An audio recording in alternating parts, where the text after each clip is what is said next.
bought cushion, and no matter how good they are, they're going to find it difficult to pot balls from there.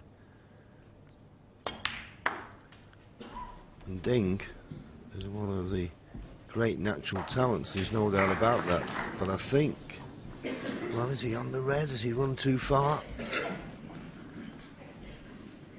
But I think he may just have to concentrate a little bit harder, Dennis, on his safety. I don't think he can leave this young man with his hand on the table and a long pot to go at. I agree with you 100%, John. Meanwhile, this is awkward cueing and a tricky one along the cushion.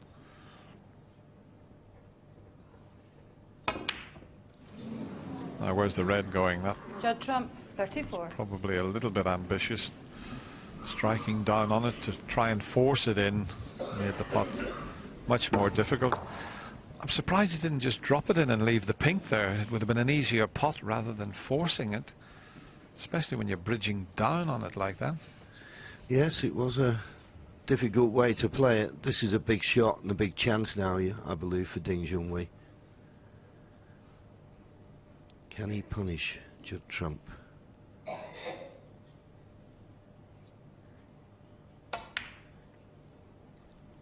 Well played. Now it needs to make the most of this.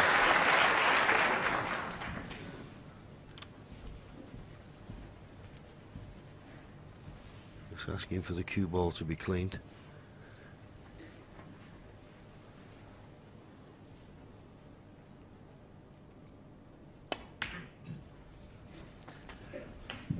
Now having to play for the low red, but that's okay as long as he can pot this without cannoning into a second red. 7. If he can't, he's going to have to judge the kiss off the second red here. He's got to be careful. It may not be as straightforward as it looks. When he pots it, though, John, it's going to clear the path for another red into the same pocket. The one near the black spot isn't available at the moment. He's just looking to see what's available into the right corner, but the one you mentioned, when this disappears, it certainly clears the route for that red near the black spot. As you can see there, watch. That's an open pocket now for that one. 8. Needs the black back up onto its spot because he was 56 points behind when he started here. And he's played for that red that I mentioned. And he needs to keep on coming unless one of the other reds go. But I think he's okay on the one near the black spot as long as he doesn't have to cannon the black. But 15. Looking at that angle, you see another 4 or 5 inches, he'd have been perfect. Got to be careful here with the little cannon. Played it well. 16. That was beautifully played, and he can cannon the middle red when he pots the black, and that will open these 3 up. Just a gentle little cannon onto that middle red of the 3 here. Played beautifully. Just the one awkward red now, the one near the cushion, 23. and mid-session interval coming up. It would certainly give Judd Trump something to think about. He took a risky red on, bridging over a red. Tried to force it in. 24. Yeah, as you say, it hampered, which made it more difficult, rather than just trying to give the pocket every chance. Decided to play it firm, and he missed it. The red along the top cushion is going to be the big hurdle that 30. 딩전휘's got to get over here. 31. And he may decide to play for that red now. I know we always see players leaving it till the last minute, but I think he'd be guaranteed to get on the red along the top cushion this time. And he's going to have to play for it, if not this shot, after the next black. He may be trying to move it, you know. And it's gone wrong. It was a risk. He didn't fancy leaving it along the cushion, tried to develop 38. it, but it's gone wrong. Yeah, well, it was his choice, and maybe if it had caught the red a little bit thinner than half ball, the cue ball would have gone up and he wouldn't have been snookered by the black. So just a safety. He's got within 18 points of Judd here, but he's got to find a good place for this cue ball, and I would suggest, if he's not going to get the snooker, tight to the baulk cushion. 딩전휘 38.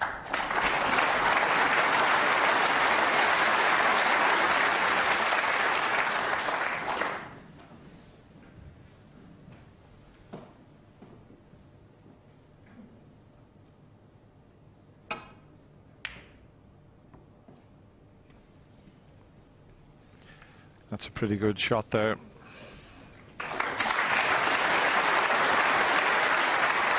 This is the shot he tried to develop the red. He seemed to hit it a little bit harder. He put it safe.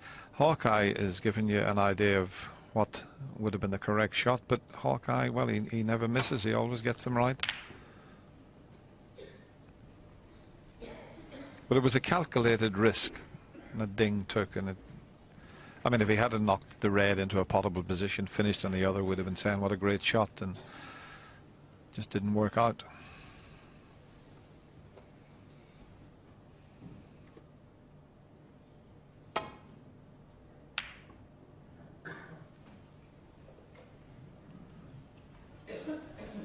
Too thick,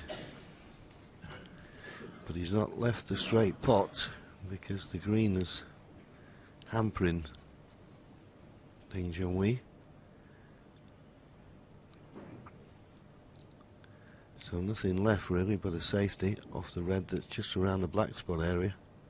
Can't really get in behind the yellow and brown. The reason he can't do that, because if he played it thin on the left hand side as we look, he could well knock the red towards the right corner pocket, and that's how he's hampered on the red. I'm certain he'd take on if you could find the middle of the cue ball, but the green's in the way of that.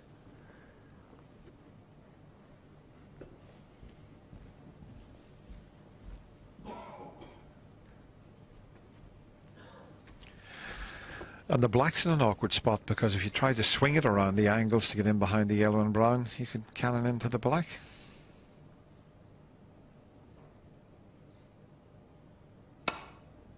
And that's what he's tried, and he's just missed the black. That's a pretty good effort. That's a very good shot, but he got so close to that black.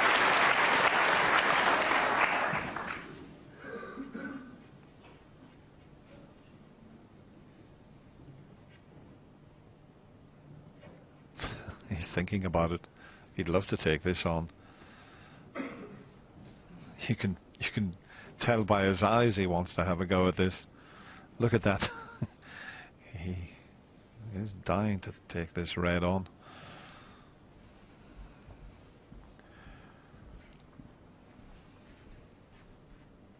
Now that he's pointing the tip of the cue here, he's looking at the safety, but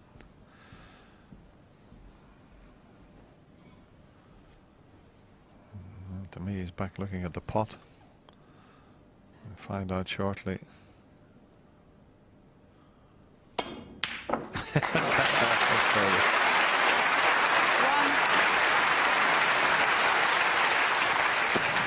Maybe played it in such a way that he wasn't going to leave a great deal, so if he can roll to the pink, he's gained the advantage. Pink ball.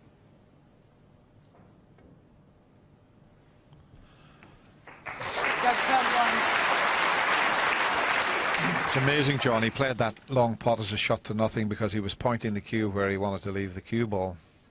Amazing. That's some shot to nothing, isn't it? Well, it's incredible. It just seems at the moment if 딩전휘 doesn't leave the cue ball tight to the cushion, then Judd Trump's going to pot anything. And I'm afraid, for all the skill we have in this game, and we've seen so far, this is a hit and hope. He's got to hit this red and hope he gets it safe. Needs a bit of luck.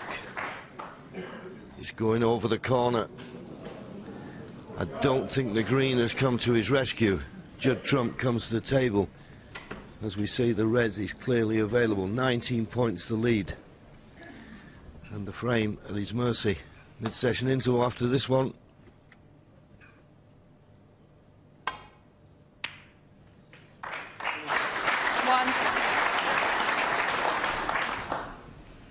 Well, we've had a great 4 frames. The 2 opening frames were sensational, both making century breaks. The big colours went a little bit awkward in the last 2 frames, but it's still been so 5. entertaining and exciting. 7. 26 ahead, so it will be 3-1 to the young player from Bristol, who now lives in Romford. 10. Plays at the Grove Snooker Academy there. 14. Yeah, you say it's exciting, Dennis. I'll be honest with you. Some of the balls he's potted, I find it a bit scary. I don't know how 19. 딩전휘vs's feeling. It's scary nice, though, isn't it? 25. He wants to pot them all, including the black. It can go anywhere, this. He does like to entertain the crowd. That's been a superb session of snooker. A century by both players, and he must be so pleased with himself. He goes to the mid-session interval, leading 3-1. Well, you know, we've had a fascinating chat in the studio whilst watching Judd Trump go about his business. And Stephen, you said to me, wouldn't it be just great to just go out and play like that these I know, days? he's just having fun. The same with Steve. It was great when we used to play and just have fun playing, and he's just having the time of his life out there. And the shots he's playing, it must be a light white. They'll have to check the white, because he can't screw the ball like that. It's not fair. But Steve, when you look at the way he's playing with such abandon, almost, it's extraordinary. And you know, I was reading what Graham Dott said after his defeat by Judd in the last round, and he said he wasn't sure that if Judd cannot pot everything, there must be surely a session in which his level is going to go down a bit. And Graham wasn't sure that perhaps his tactical awareness was such that he could go on all the way, whilst obviously saying that he thought it'd be wonderful for snooker if he could. Yeah, well, obviously that's what you have to say, because you can't really criticise any department of potting, so you would then naturally go, well, obviously let's see what he's up to when it gets a bit of the nitty-gritty and, you know, percentages and tactical play. But, of course, what's happening is, if he continues to knock more and more balls in, he can destroy his opponent. It doesn't matter what his opponent's doing, because if you went back to when Stephen Hendry came on the scene, all of a sudden he moved the bar up in the potting department and the breakbill department to such that the other players, whoever they were, regardless of how much knowledge they had, regardless of how much they were, you know, understanding the tactics and the percentages, didn't make any difference. He was steamrolling players. This looks like what Judd Trump is doing now. But it's quite interesting, the parallels, actually. And I did say to you, at what age did you think you became the complete tactical article? Because it wasn't 21, was it? I think when I became, as you say, the complete tactical article was to the detriment of my natural game. You know, Judd is just getting better and better, and he's potting balls. He's in the semi-final. I can only see him getting stronger. Obviously, there's going to be pressure times that are going to come in the championship. He's only 3-1. It's the first of 17. But as you say, as long as you're having fun out there, it's a great feeling to have. It is, and he's 3-1 up in this semi-final and playing with carefree abandon. It is amazing to see, it really is. Well, from the sublime to potentially the ridiculous. It's